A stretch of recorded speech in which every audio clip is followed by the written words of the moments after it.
Out of gas, Biden admin releases the most restrictive offshore oil plan to date.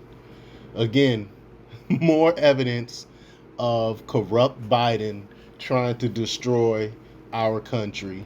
Doing everything he can, it seems like, to destroy the economy and to the American people suffer even more under his inflationary recession, depression, whatever you want to call it.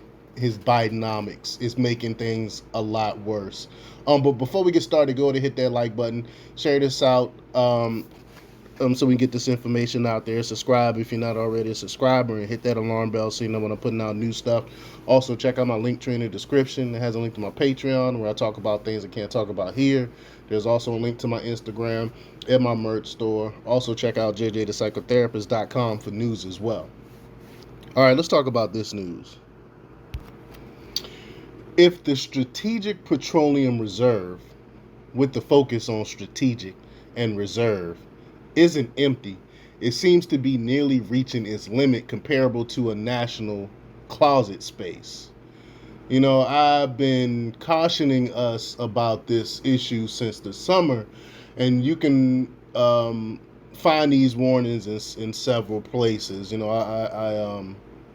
I've written about it and I've done videos about it. But this is the unfortunate news. Even more concerning is that the Biden administration doesn't appear committed to replenishing the reserve anytime soon. But you're probably already aware of that, and I did a video on that as well. But according to the Daily Caller, the Department of the Interior announced on Friday that the Biden administration has unveiled the most restrictive plan ever for offshore oil and gas lease sales. From now until 2029, there will only be a total of 3 lease sales. Just 3. Not 300, not 30, but 3. Deb Haaland, the Interior Secretary, referred to it as, quote, the smallest number of oil and gas lease sales in history.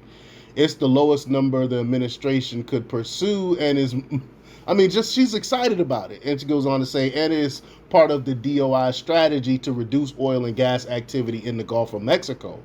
Holland emphasized the administration's commitment to building a clean energy future for America's energy independence. We don't have anything that can replace this. That's the thing. We know that the alternatives does not work. But this plan hasn't been well received by some, notably the National Ocean Industries Association. Association President Eric Melito issued a statement later describing the move as a, quote, complete failure. He argued that that President Biden's approach severely limits access to crucial national assets at a time when energy prices are soaring. The possibility of a national recession is looming, and global efforts to reduce greenhouse gas emissions are intensifying. And that's the point. They want to make it worse. That's what I think the point is. He's intentionally trying to destroy this economy. Why else would you do this in a time when gas prices are going up? But Melito contended that this decision would negatively impact Americans, raise gas prices, and lead to job cuts. He also pointed out that Biden was favoring countries like China, Russia, and Iran, which have no hesitations about accessing oil and gas. This, he argued, would increase America's reliance on foreign producers and weaken its energy independence.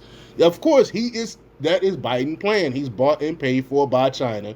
It weakens us Americans, and it helps props up China. But in unrelated development, the College Fix reported that New York University has declared it will divest from and not invest in companies involved in fossil fuel discovery and extraction. This decision came after pressure from a student environmental group called Sunrise NYU. Who cares about these stupid student groups? I can't believe people are actually giving in to them. But the group stated on its website that the university had resisted divestment for years, but was swayed by collective student, faculty, and staff efforts. Meanwhile, the Washington Examiner reported that U.S. West Texas Intermediate futures briefly exceeded $95 per barrel on Thursday, the highest level since August of the previous year. This is expected to result in higher gasoline prices and present challenges for the Federal Reserve's efforts to control inflation. I've read in some places we can expect oil to go up as high as 150 a barrel, which is just crazy. But the actions of NYU students can be understood in the context of their world filled with TikTok, Instagram, emotions, and even anger readily available. They've been exposed to years of messages about climate change, yet they haven't encountered the real life challenges that adults face. In their view, oil and gas are associated with conservative white males, and anything that opposes them is seen as positive.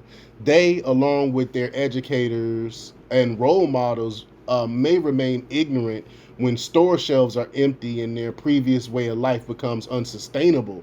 They will likely protest, express their frustration, and demand action. They don't get it. They don't see that they are the ones that's causing the problem. Well, further up the progressive hierarchy, as previously reported, Biden had taken steps to introduce offshore wind farms in a marine wildlife sanctuary and add a solar farm to California's desert.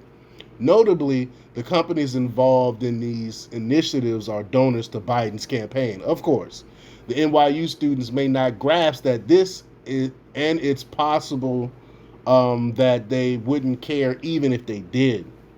Um, One of the notable accomplishments of those attempting to undermine Western society is persuading everyone, especially the young, to act based on emotion as the consequences are perceived to be in the distant future. However, tomorrow may arrive much sooner than anyone anticipates. And again, like I said in previous videos, it's going to get a lot worse before it gets any better. Our economy, I think, is going to be significantly impacted by Biden's policies because, again, he is intentionally trying to destroy our country and our way of living and make us and turn us into a third world country. But let me know what you think. Leave your comments down below. Like, share, subscribe, and check out jjthepsychotherapist.com for the latest in news. Until next time, peace.